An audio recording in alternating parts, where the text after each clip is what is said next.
From the Cronkite studios in downtown Phoenix, this is Cronkite News. Welcome to this special edition of Cronkite News. I'm Joe Constantine. Thanks for joining us. Our Cronkite News reporters strive to make an impact in covering education in Arizona. Tonight, a look at challenges facing schools across Arizona and the creative ways teachers are finding solutions and inspiring children in the classroom. With school subjects like mathematics and history, there isn't a lot of room for error. But in one middle school classroom, failure is seen as a means for improvement. Cronkite News reporter Danielle Kernkamp went to Santa Maria Middle School to learn about how failing can sometimes be seen as a good thing. Generally, in beginner's art classes, students learn basic painting and drawing skills. But in Danielle Paletto's case, she tries to teach her students life skills. Paint, clay, newspaper, and fabric. These are just some of the mediums that art students in Danielle Paletto's class are able to use. I can show my talents here and with no problem. And the main thing Paletto tries to teach her students, it's okay to fail. Failure is perfectly fine. And if they learn it here in the classroom, then it's a lot easier for them to learn it when they're an adult. With subtle background music and motivational signs hung up throughout the Santa Maria Middle School classroom, students feel motivated to try new things without fearing failure. Try again, you know, so like you fail the first time, you have to keep on going and try to succeed. Students are in week 4 of working on these marionettes, and in this case, it's a body with a Mickey Mouse head. They have about 2 more weeks until the product will be finished. I love it because then you have that final piece. A study done by the National Center for Biotechnology Information shows that positive reframing works best for students dealing with failure. If there's another student there, they tend to help each other too, so that they're teaching each other how to do the pieces. The students are learning firsthand what Thomas Edison said, "I have not failed, I've just found 10,000 ways that won't work." As for students who aren't necessarily interested in the arts, Paletto says she finds what they do like and creates a project out of it. For example, if a student cares about sports, she has them find a new way to design a football. In the Broadcast Center, Danielle Kernkamp, Cronkite News. Children as young as 3 are learning both English and Spanish in a dual language program here in the Valley. Cronkite reporter Cassidy McDonald visited the preschool to see how it works. At the Montecito Dual Language Preschool in Osborne School District, preschool teacher Elizabeth Bustillos says students as young as 3 years old can be heard speaking proficiently in 2 languages. They come in and not knowing like even buenos dias, but now it's only been a few months. They pick it up pretty quickly. Last year, the Osborne School District was awarded a $720,000 investment by Helios Education Foundation to fund dual language learning research for ages 3 through 5. The partnership also includes ASU and Child's Play. With implementing our dual language program in our preschools, our students are able to build those foundational skills in both English and in Spanish and be prepared for kindergarten in both languages. According to the American Speech Language Hearing Association, students who become bilingual at a young age are better problem solvers, have good listening skills, and better connect with others. Historically, our district has found that students in our dual language program are outperforming their peers that are in an English-only classroom. The students spend the first half of the day taught in English and the second half taught completely in Spanish. They do this using a color system, which teaches them when it's time to switch from English to Espanol. As research indicates, it's so apparent that children learn best a second language and in this particular age group. This is when their brains are developing and they have the opportunity to engage in multiple languages. Bustillo says she feels the program is successful based on the student progress and parent feedback. I hear all the time now they're like, yeah, all they want to do is YouTube channel in Spanish, just in Spanish. They just want songs in Spanish. I hear a lot of positive feedback from parents. And both Helios and ASU hope to study what impact this program will have on the students in the long run. In Phoenix, Cassidy McDonald, Cronkite News. Both ASU and Helios are conducting research in partnership with the Osborne School District launch of their dual language preschool to explore effective methodologies and practices for creating pathways to early grade success and dual language learning professional development for teachers.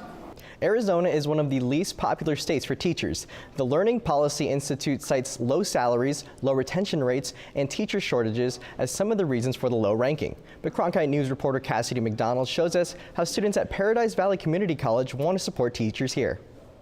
Last month marked the official launch for Club Ed's We Elevate EDU, a new teacher advocacy movement at Paradise Valley Community College. When it comes down to it, our pipeline of teachers is just non-existent, and it's really nerve-wracking. Kirk has been teaching at PVC for 12 years and says that she has seen a dramatic decrease in the amount of students pursuing teaching professions in the last few years. More than ever, Arizona is in a teacher shortage crisis. We're talking literally in some sections going from 70 students down to 25 students. Students in the education classes and Club Ed at PVCC often discuss hot topics in education, such as funding, teacher evaluations, teacher salaries, and special education. It's a 7-day challenge that aims to admire, appreciate, and advocate for teachers and the teaching profession. It's exciting. PVC student Matthew Loughlin says the club's 7-day challenge helps to inspire the nation's educators by encouraging community members to pursue goals like writing notes of appreciation, supporting educational fundraisers and events, and much more. We also need to become politically engaged because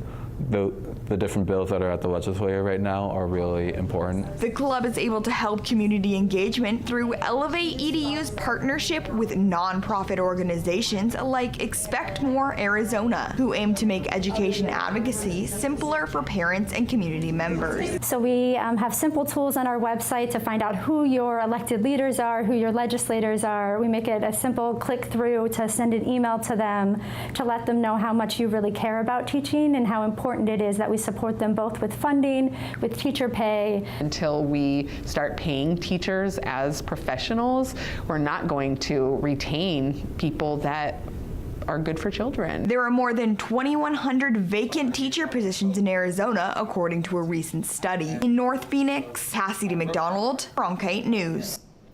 According to that study by the Arizona School Personnel Administrators Association, more than 1,000 teachers quit or resigned from their positions within the first 4 weeks of the school year. Arizona teachers met at the Capitol today to rally against the passing of bills in the House and the Senate that would expand the state's school voucher program. Cronkite News reporter Joe Constantine met with the teachers to hear what they had to say. Teachers from all over the state met on the Capitol lawn today, President's Day, to protest school voucher bills that they say would cut funding from public schools and give more to charter schools. Many gathered in opposition to the bills, including Arizona's Teacher of the Year, Chris Marsh. Certainly have tried to put a face to it, and I've tried very, very hard to be the voice of all teachers and therefore the voice of students. Today's rally is a call for legislators to open the floor to a public hearing prior to the budget proposals being introduced. Because we know that education funding in Arizona needs to take some next steps. We need to talk about new revenue sources. We need to talk about how we invest in our schools for the long haul so that we don't continue to go from one crisis to the next.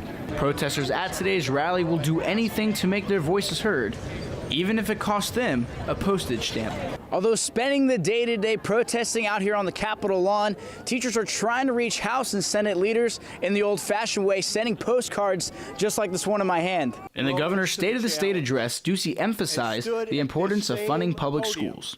But when we do have available resources, like we do this year, the bulk of those dollars will go to public education, and our proposals will be responsible to make sure we can actually follow through on our word and our educators can rely on it. Joe Thomas believes it'll be hard for the governor to fulfill his promises. But he has such a small amount of extra money to put into education because we've cut taxes, and cut taxes. Time will tell if the education budget increases and how that money is spent. At the state capitol in Phoenix, Joe Constantine, Cronkite News. Kids across all grade levels have had to deal with other students being mean. But at what point does that start to affect their performance in school? Cronkite News reporter Danielle Kernkamp found out the connection between bullying and academic achievement. 7th grade came and things had gotten physically worse. Like people had begun pushing me or punching me or so forth, and that's when I began cutting. Most movies and TV shows tend to depict bullying as a high school act, but in a lot of cases, it takes place earlier on. And for Grace Martinez, it started in kindergarten. I didn't really want to go to school. Sometimes I would even try to fake it, pretend to be sick or something. According to a new study from the American Psychological Association, bullying can lead to a dramatic effect on a child's academic confidence. We would notice that every now and then that there'd be, a couple of days in a row that she just wouldn't want to go to school. Gary Ladd is one of the main researchers on the 13-year-long study. He says the subject of bullying has only recently come into the spotlight. And back when we first started this study, that was not as big an issue as it is today. It wasn't seen as the kind of public health concern that it is now. The study determined that the more a student is bullied, the more their progress in school is negatively affected. It's kind of devastating, because you want to be there for your child, and you want to protect them from everything. Grace has started new anti-bullying initiatives in schools, and last year she received a letter of recognition from Representative Raul Grijalva. There is help for people out there. You're not alone. In Phoenix, Danielle Kernkamp, Cronkite News. Some good news from that study. It was determined that when a student is no longer bullied, their academic confidence generally returns fairly quickly. Both Arizona and California have average in-state tuition costs just above the national median at about $9,500 a year. And there's one 7-year-old who's already doing something to save for his secondary education. Cronkite News reporter Chantel Del Aguila is in Los Angeles with more. For most kids his age, it's common to want the latest toy or video game. But Ryan Hickman of San Juan Capistrano has an unusual idea for raising money. Getting cans and bottles from customers. That's how Ryan's recycling came to be.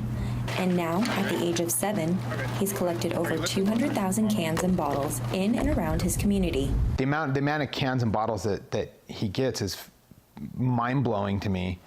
And it's grown as his business has grown.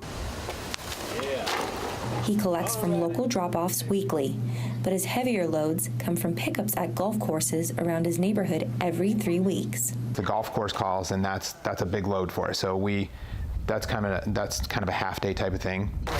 The money he collects from recycling is being put into his college fund. So far, he's saved over $10,000, but recycling is not as easy as it looks.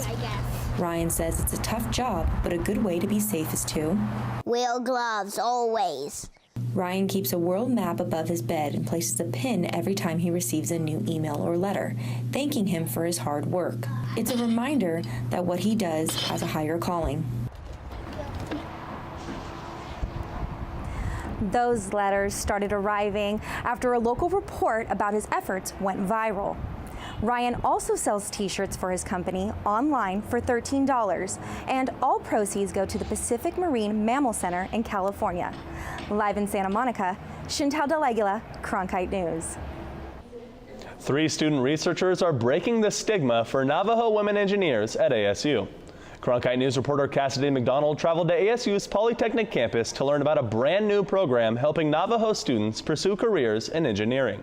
Researcher Aisha Anderson says a key step to creating diversity in engineering is through a program called Engineering Design across Navajo culture, community, and society, offered at ASU's Polytechnic campus. There's just a huge gap between male and female. Women need to have a stronger presence in an engineering program. Anderson says they are working to develop a curriculum to encourage middle school Navajo students to pursue careers in engineering. If I was at a younger age and someone had let me know that this is part of your culture, then I would be like, oh yeah, of course I can be an engineer, instead of be intimidated by it. Another student in the program, Courtney Batoni, focuses on mechanical engineering and says many students are surprised to see how their culture has already taught them some of these skills. How would a Navajo traditional house would be made, or the process of weaving a rug, so they see like, okay, I have already been doing engineering. Dr. Sean Jordan and his team conduct all of their research at ASU's Polytechnic campus at the STEAM Lab, which stands for Science, Technology, Engineering, Art, and Math. Dr. Sean Jordan helps lead the team and says it was inspired by Navajo students who invented science fair projects that blended in elements of their culture. Use it to create engineering design curriculum for Navajo that teaches both engineering design and Navajo culture. However, Anderson feels another important aspect is emphasizing to women that they too can be engineers. I didn't realize I was experiencing those feelings of isolation, being a female and being a minority, until I was further into my studies. In the future, the team hopes the program can be used throughout all schools in Navajo Nation. In Mesa, Cassidy McDonald, Cronkite News. Dr. Sean Jordan, who helped lead the program, was honored by the White House with the Presidential Early Career Award for scientists and engineers on the first day of classes this year. You can say NAU's Acapella teams are awesome. Their perfect pitch earned 2 teams at the school top honors in the International Championship of Collegiate Acapella, also known as the ICCA. Cronkite News reporter Cassidy McDonald traveled to Flagstaff to see how the teams are practicing for their advancement to the Southwest semifinals in March. Best known as the real-life Pitch Perfect, this year NAU qualified 4 groups for the International Championships of Collegiate Acapella, which is the largest number of groups qualified for any university in the Southwest region. It's massive. It's like the Olympics of acapella singing. There were over 500 college groups that applied, over 5,000 singers from across the country and the UK. NAU's Accidentals and Highlanders recently won 1st and 2nd place in the Southwest quarterfinal competition in Scottsdale this February and will be moving on to the semifinals to compete with the top 10 groups in the Southwest region. We told ourselves beforehand that, as long as we're proud of what we put out there, that's all that matters, and we definitely were. All of the girls love each other, want to be there for each other, not only as members of the group, but as sisters. We've taken a massive leap forward this year, so this is our first time ever making it to semifinals. Both groups credit their originality and group dynamics to the season's successes. All of the songs that we sing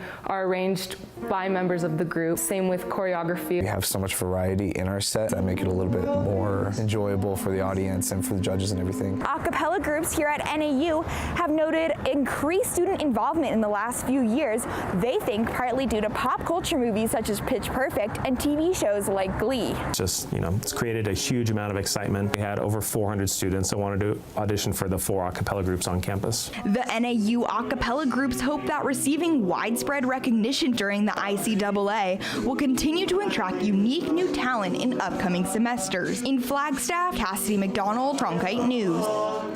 She's Arizona's 2016 Teacher of the Year, and she's not happy with the way the Arizona legislature is funding public schools. Cronkite News reporter McKenna Delgarno talked with Christine Marsh to find out why.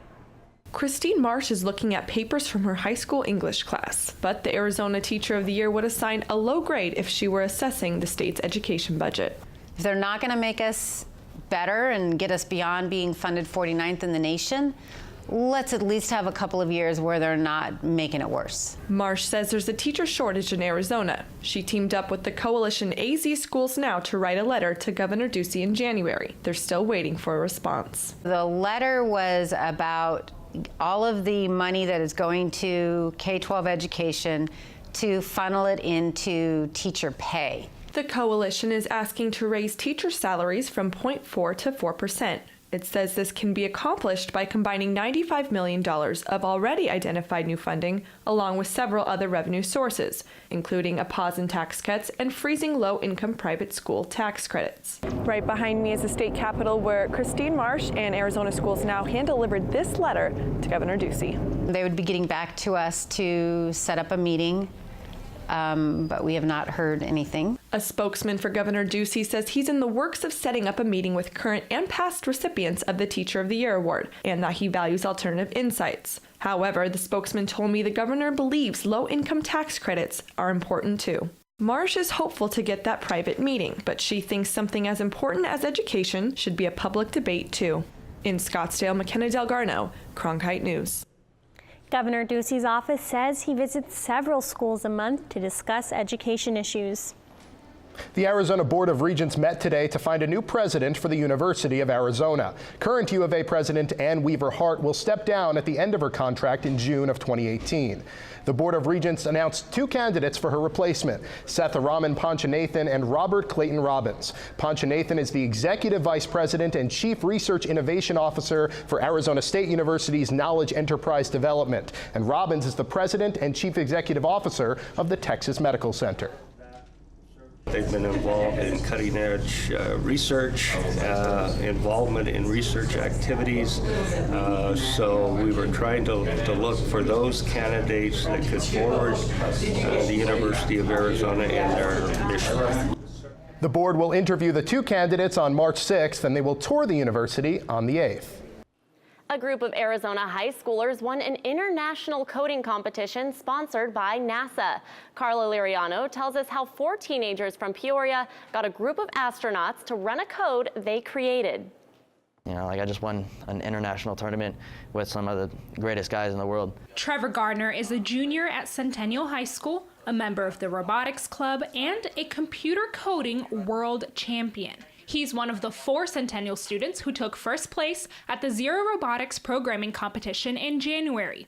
The team traveled to the Massachusetts Institute of Technology and beat out 85 other groups from all over the world. It gets tough quickly, and you got to make sure you're on top of your game.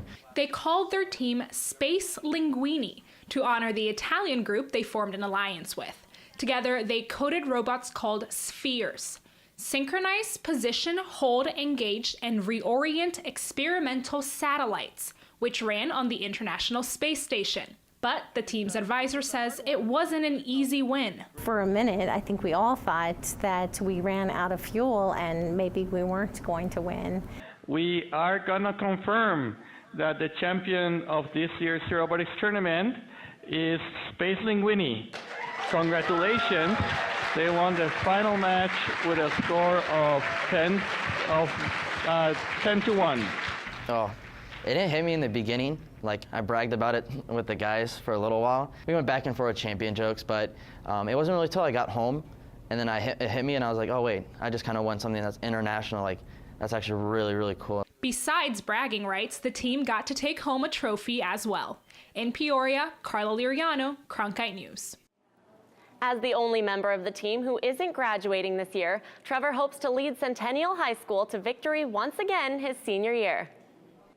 Striped hats, black cats, and a whole lot more than that. It's a day for rhyming and reading as kids across America honor the beloved Dr. Seuss. Cronkite News reporter Ivory Reiner caught up with birds, snakes, and a head of state for the celebration here in the Valley. Oh, the places you'll go. Governor Doug Ducey may be a politician and a businessman, but when it comes to rhyming, well, he'll leave that for Dr. Seuss. I just read "Oh, the places you'll go." Ducey teamed up with the Arizona Cardinals and Diamondbacks to read to more than 300 students across the state for Read Across America Day, celebrated each year on Dr. Seuss's birthday. Dr. Seuss is Aviana Garcia's favorite author. Because he makes rhyming words and I like green eggs and ham. Ducey talked to the students about the importance of an education and even joked about his years at Arizona State University. Very fortunate. I was the first person in my family that was able to graduate college, so that's 16 years. Also participating was retired Phoenix Mercury basketball player and Hall of Famer Ann Myers Drysdale. She read the Lorax at 2 Title I schools in the Valley. I think when we're out into the schools and talking to these kids, you know, they see that people can come back that matter in the community. The Phoenix Mercury donated more than 800 books, giving every student at Griffith Elementary and Encanto Elementary a book of their own. In Phoenix, Ivory Reiner, Cronkite News. Imagine signing up for a required college course and being forced to drop it because you can't access the coursework. This is the reality for blind and visually impaired students at universities across the country. Reporter Kaylee Nassif tells us how blind students in Arizona are working to make college easier by changing the way they access learning materials. The Americans with Disabilities Act requires colleges and universities to provide access to equal and on-time education for all students, but it's not always clear how to do that. The Accessible Instructional Materials in Higher Education Act is looking to change that. College students often complain about the price of textbooks, but imagine paying all that money for a book you can't even access. That's the reality for many blind and visually impaired students, like Brian Duarte, a computer science PhD student at Arizona State University. His first semester as a doctoral student, he struggled to access the course materials for a theoretical computing class. I ended up having to drop the course because I was contacting the Disability Center. They didn't have a solution. The professor didn't have a solution. I didn't have a solution. There was no solution other than to drop the course or fail the course. Duarte was one of 100 people from the National Federation of the Blind of Arizona who recently lobbied at the state capitol.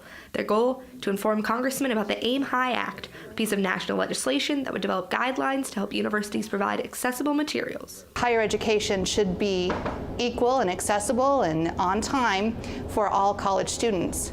That is the law, but very often colleges and universities aren't sure what needs to happen to create that equal and on-time access to education. In order to receive accessible materials from ASU, students must register with the Disability Resource Center and request the materials they need. The DRC then requests the textbooks from the publisher, which can take anywhere from a few weeks to a few months. I mean, that's part of the reason why the Disability Resource Center is here, is to ensure accessibility for students in the classroom so they can access the information just like any other student. And I think one thing that we continue to work on is to ensure that that is happening and that those barriers are being reduced. Accessible materials can be a variety of options, including a screen reader and things like this Braille keyboard. But keyboards like these cost over $2,000. Students with disabilities can also face trouble with online programs required for homework and Blackboard, the system students use to submit assignments and access their grades. Achieving a degree isn't just doing the coursework when you have a disability. Achieving a degree is much more, and it is more time, more effort, a lot more frustration. The National Federation of the Blind of Arizona says the Aim High Act is universally supported, but they want the Arizona legislature to learn about the act and to vote in favor when the time comes. In the First Amendment Forum, Kaylee Nassif, Cronkite News. Thanks for joining us for the special edition of Cronkite News. For more multimedia coverage, go to cronkitenews.azpbs.org and check on the Education tab.